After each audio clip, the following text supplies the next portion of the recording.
My mother told me never be the last speaker before cocktails. And I just told her, Mr. Kitty will follow me, so I'm in good shape. Distinguished guests, ladies and gentlemen, I'm not going to take 9 points that Carlos threatened you with. I'll try to maybe keep it at 4 or 5. I have 2 disadvantages. I've not been in Thailand and studied sufficiency economy as our distinguished speakers from Thailand. I'm not as creative as Dr. Nui here.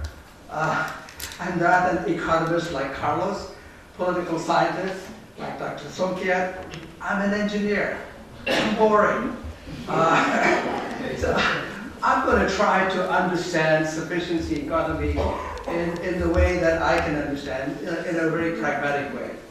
The first point I want to make is, when we talk about small is beautiful, I put isn't large necessary. We cannot drive all of these sustainable development projects and the innovation that community and society needs just by keeping it small. Large companies are the holders of immense resources, talent in particular, and knowledge. They also have excellent access to financial resources, and not to forget, influence networks. They can bring solutions given their vast network of contacts around the world. Above all, we hope they have management capabilities, thanks to the training schools like IMD provides, to bridge the execution gap that Carlos talked about. So they have all these resources. And you're going to say, yeah, that's okay. Large companies are necessary to further the sustainable development agenda, but do they really care? Do they have a soul? I'm going to disappoint you. The answer is yes, they care. So we need to include the large companies in this debate. According to KPMG, 93% of the largest 250 companies in the Fortune Global ranking, and more than 70% of the top 100 anywhere in the world, actually produce a sustainability report. Just to keep them honest, the NGOs have come up with the sustainability indices to make sure that the corporations don't get away with any story they want to provide. And here again, there's been increasing participation in providing data that is not normally available to the NGOs, and corporations are willing to participate in creating these indices. Large Thai companies are being recognized for their work on sustainable development by some of these selected agencies. And let me just give you an example. 4 of these companies are listed in the Dow Jones Sustainability Index World, which means they are on the world list of sustainable companies. And 6 other Thai companies are on the list of DJI or emerging markets. You may wonder, why did I put 2 on one side, 2 on the other? For a very simple reason. These 2 are partners of IMD.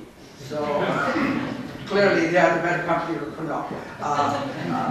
And both of them have done some pioneering work on sustainable development, green procurement and production, new materials that conserve energy, clean water, biofuels, organic fertilizer, and so on. The reason I mention that, you need the competence of the large company, the SCTs of the world, and the PDT EPs of the world, the bright engineers who work for them, to come up with solutions. This is not just going to happen in local communities or individual people, much as they try. So large is necessary, right? But you'd say, can the large do more than just playing this game? Of course, you can play all kinds of games to be on the index and so on. I would say the large needs to be empathized, and here's the reason. Large companies are taking big challenges on sustainable development, but that poses some serious dilemmas inside the club. And if you have no empathy for that dilemma, I think we miss the point and we don't encourage them to really come up with great solutions. Yeah, it's nice to say we need economic performance to be matched and aligned with social and environmental performance, but let's not forget, pulling one pushes the other. There are tensions between these three, and the art is really in managing the dilemmas that these three goals provide company. Later in the day, I'm not going to give you grand theory, I'm just going to tell you a little story. This is a story of one of the largest pharmaceutical companies in India called Dr. Reddy's. Dr. Reddy's was founded by a scientist whom we would appreciate, in fact, call him a champion of sufficiency economy. He basically borrowed a quote from George Merck, and he said, medicines are for people, and if you do that, profits will follow. So I need to provide drugs for the people, and I don't worry about profits. This is fantastic, kind of a guiding philosophy for a company. And they said, what do you do with this guiding philosophy, Dr. Reddy? One of the targets was cardiovascular disease. It's the #1 killer worldwide, and the WHO has very impressive targets to reduce cardiovascular disease around the world. And India happens to be a prime candidate. It's the country with the largest affliction of cardiovascular disease.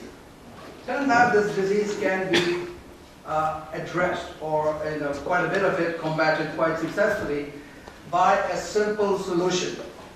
It is called a polypill. This was something that a bunch of British scientists wrote about.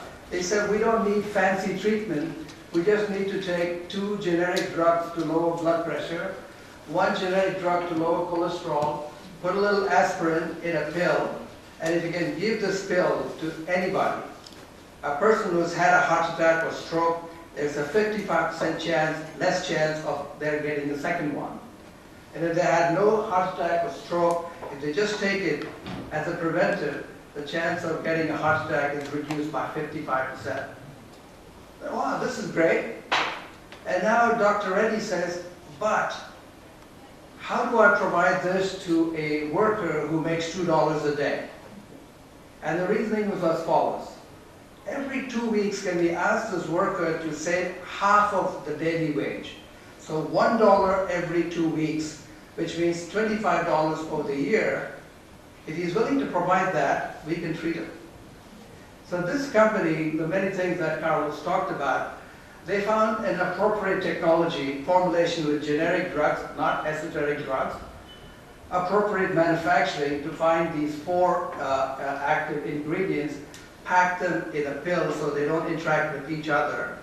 And it's not large enough so you can still swallow it. And why 1 pill? Because people in the village are going to forget to take 3 or 4 different medications. It's going to be 1 pill, right? So easy to use, there will be compliance with treatment. And the pill is going to be sold, not manufactured. Manufactured with less. Sold for less than 7 cents a pill. This is great, and the company says, we would like to get this to the market. But to get to the market, you also have to now reach the poorest of the poor and have a go-to-market strategy. While they're working on all these great things, and I in fact wrote an IMD case, our dilemma just to illustrate that large companies face every single day. Their leaders struggle with this, and we just can't go to them and say, ignore your shareholders, serve the community, ignore your shareholders, serve the environment. It is this tension between these 3 all the time. Question is, what do these leaders do to handle the dilemma? Well, the first formula that they use is to always strive for balance, and they say care for the unchosen. Whichever is the criteria that's not getting the biggest attention today, the job of a leader is to push that. So everything is going in the direction of financial performance, the leadership champion, social and environmental. If you're getting a little bit too caught up in environmental and social, the leader pushes financial. It is always creating the balance. You're standing in the corner that is unchosen. The aim is to continuously improve on all 3 dimensions, not optimize or maximize any one of them. The hope really is the constant pressure will yield better innovation and a win-win-win formula. Resourcing this innovation is important responsibility of top management. This can only happen if there is a surplus in the short run. And we forget, surplus is not bad, is not evil, because that's what will fund the future innovation. And generating and investing the slack has to be the moral responsibility of leaders. I tried to reflect on my own thinking on sustainable development and playfully took this sufficiency economy model and put words in that. And let me just kind of wrap up by giving you my framework. Not very imaginative, it's an engineer's flow diagram on sufficiency economy. It starts as follows. Of course, you need core purpose, core values. I don't think any large company, well managed, would quarrel with that. We have to create value for society. If you want to call it morality, so be it. Of course, there's got to be ethics and integrity in everything we do. We call that core purpose, core values. If you have this core purpose and core values, there is a value chain. We need to get materials, and I like the description of Dr. Somkiat of non-physical inputs as well. We are borrowing from the environment, we are borrowing from society, we have to adapt what we do to the culture. There are these value-adding processes, and I'll come to that in a minute. And of course, you sell to markets. You may want to start with households, and you go to local and international economy and so on. If you do a good job of selling to market what the customers want at the price they're willing to pay, we do create financial performance. Of course, we want to make sure we also create environmental, social performance by managing our inputs carefully, by treating our community fairly. If you do that, you have the triple bottom line. And this is guided by the core purpose and core values. What is the key driver for all of this is distinctive competence, knowledge, because that's the one that allows you to add value. And there are three kinds of value, value-adding processes that I talk about, which has to do with the dilemma framework that I just mentioned. The first has to do with reasonableness. For me, what is being reasonable is to say, we don't need to maximize on any one of the three dimensions. We will try to do better than what we did before on economic, social, and environmental performance. The next is moderation. Moderation basically means it is trying to mediate between, I'll use the word mediation rather than moderation, caring for the unchosen. That's very important to make this process work. Of course, you need knowledge not just to fuel the short run, but you also need the innovation that can come by the resources you invest in new knowledge. And this is a cycle. And you need this innovation process to ensure the long term that Carlos talked about.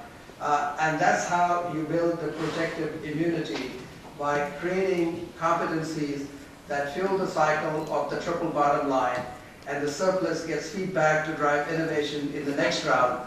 So this is an ongoing cycle of innovation driving sustainable development, and the two are tied.